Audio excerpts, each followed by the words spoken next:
a questo punto, dopo queste premesse, possiamo entrare nella discussione su quello che è accaduto, che cosa ha condizionato questo voto e soprattutto qual è l'America del dopo voto.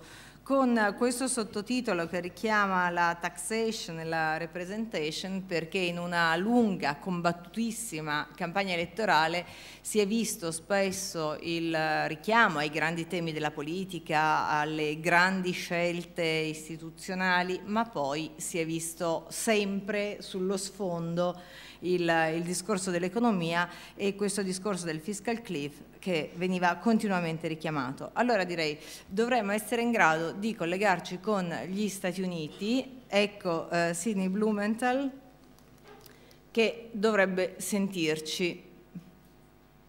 Ok, can you hear us? Good evening. I can hear you if Perfect. You can hear me. Ok, Sidney Blumenthal, giornalista e già assistente consigliere del presidente Clinton. So there were so many factors in these elections and so many factors that could have decided the election. But according to you, which was the key one?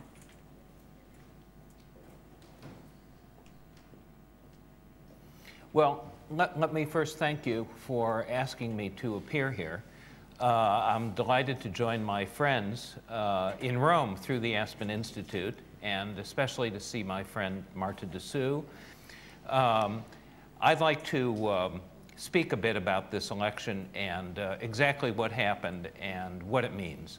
The polls showed Europeans would have voted for President Obama, and now we have seen the American vote. I want to address myself solely to the character of that vote because it is so dramatic and transformative. Nothing has changed on the surface. The president was reelected, the Senate is still Democratic, and the House of Representatives still Republican, and yet everything has changed. For those who believed before November 6th that nothing had changed, the election has been a shock to their systems.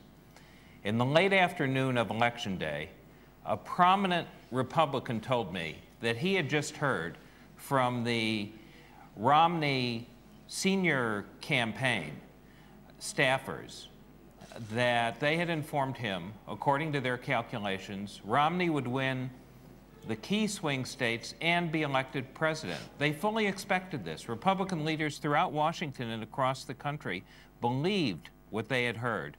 When the actual votes were counted, they were stunned. Romney had never written a concession speech. He fully expected he would step out on the stage to deliver a speech as president-elect. The Republicans thought they would extend the era that began with Richard Nixon in 1968, a long period of Republican dominance, consolidated by Ronald Reagan.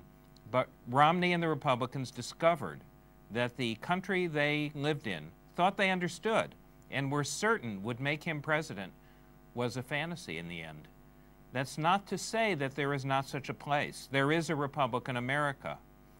In 1988, the Democratic nominee Michael Dukakis lost the white vote by 19 points and lost 40 of 50 states.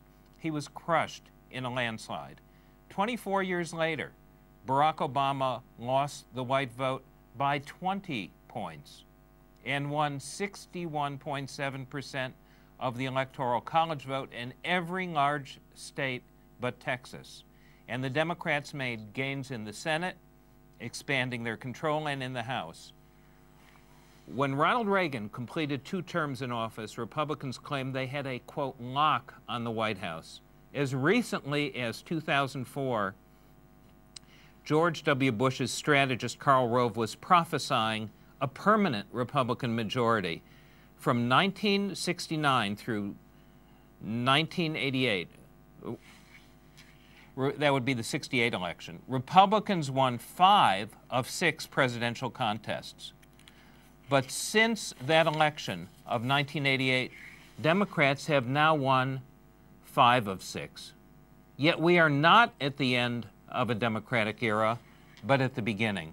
We can now see that George W. Bush's victory in 2004 was an anomaly.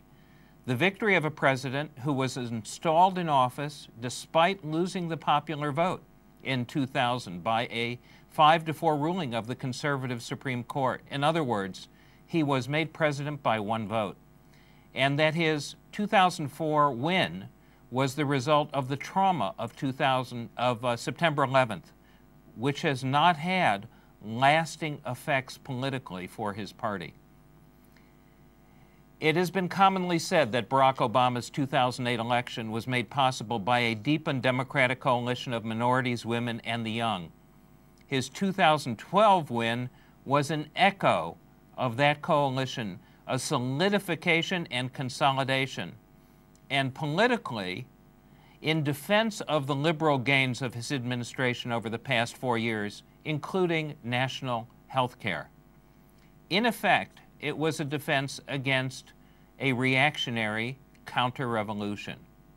Commentators remarked that the 2012 race was between demography and the economy. To be sure, it was that. With the economy improving, the new demographics came to the forefront, though the Republicans refused to the end to see it until the results were in. But the outcome was determined by more than simple demography. It was driven by policy, ideology, and politics. There was a political dynamic to the movement of voters as profound as the change in their composition. It resulted in a near complete rejection of the Republican agenda of economic and social conservatism. First, let's look at the demographics. These are not just statistics, they are the new America that is already here, made itself known in 2 consecutive elections, and will prevail into the far foreseeable future. The new America that has completely baffled the insulated Republicans. How could this have happened, wondered the perplexed Republicans. One Republican pollster noted that Romney won the white vote in Ohio, the key swing state, by 58 to 41, improving on John McCain's margin of 52 to 46 in 2008. Romney won white men by 63 to 36. But how come he didn't win?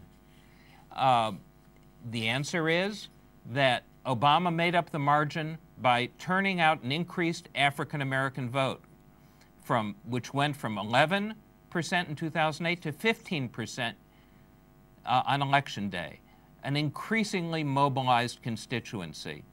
And this resulted in a great Democratic turnout advantage. The exit poll data nationally showed that Obama's support from whites was 4% lower than in 2008, but he won drawing on a minority voter base that was 2% larger as a share of the overall electorate.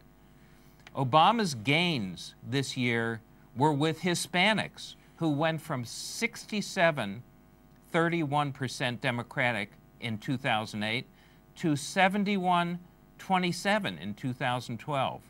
Asian Americans, who went from 62% for the Democrats to 73%. Among the young voters, those 18 to 29, they were an even larger share of the electorate than in 2008, when they turned out in extraordinary numbers. They made up about 20% of the electorate, and they went for Obama by 60%. Then there were the women. Women voted for Obama by 55% to 44%, while Obama lost men 52 to 45%. This is a larger gender gap than in 2008. Obama did particularly well among single women, unmarried women, winning 67% of them. Behind these statistics lies a conflict over policy and ideology, over questions of economic inequality, wealth and power, women's rights, voting rights, civil rights, and the aspirations of a rising generation. Taken together, it is a conflict between the past and the future. As it happened, the swing undecided voters, the most volatile voters, went for Obama, consolidating his majority, and it turned out that they were more hostile to Romney on the basis of his economic policies and the fact that he represented the wealthy. I would say that, just in conclusion, that there's been a clash between two major factors of Republican politics, and it bears on the question that you ask involving the fiscal cliff and policy in the future. First, since the beginning of the Republican era, in 1968, the Republican Party has become increasingly radicalized by its right wing, which in every cycle has assumed more control. And now we have seen the emergence of this new America, which is the new majority. The 2012 election clearly established which is the new majority, and this is not the last battle. Yet this all takes place through the Congress now, and the executive, through the president and the fiscal cliff. Those who can predict what will happen on the so-called fiscal cliff, this is a political matter. I find it impossible to believe that there will be a resolution before the expiration of the Bush tax cuts, nor do I necessarily believe that the president wants such a deal until they expire. I think it's a fluid political situation. Once they expire, I think the deal-making can begin with a new Congress that is sworn in January. I think that this is a rolling political matter, not one that is likely to be settled in December. And no one should feel particularly anxious about it. And on other matters, I think that the House of Representatives, still in control of the Republicans, is in a curious position. The Democrats won the popular vote for the House, and yet, because of what is called gerrymandering, do not have a majority in the House. The House Republicans claim they're an equal branch of government. They're one half of the legislative branch, and within them, the right-wing caucus remains still in place. And it may block whatever progress may still be made. Sure. And so we are entering an era in which there will be increased and greater conflicts, and the conflicts that we have seen over the last 4 years are not at an end at all, but that the president has been emboldened and given a mandate, and the election has revealed what the shape of politics will be. Sure. For the far future. Thank you so very much, Sidney, for being with us tonight, and thank you for your observations.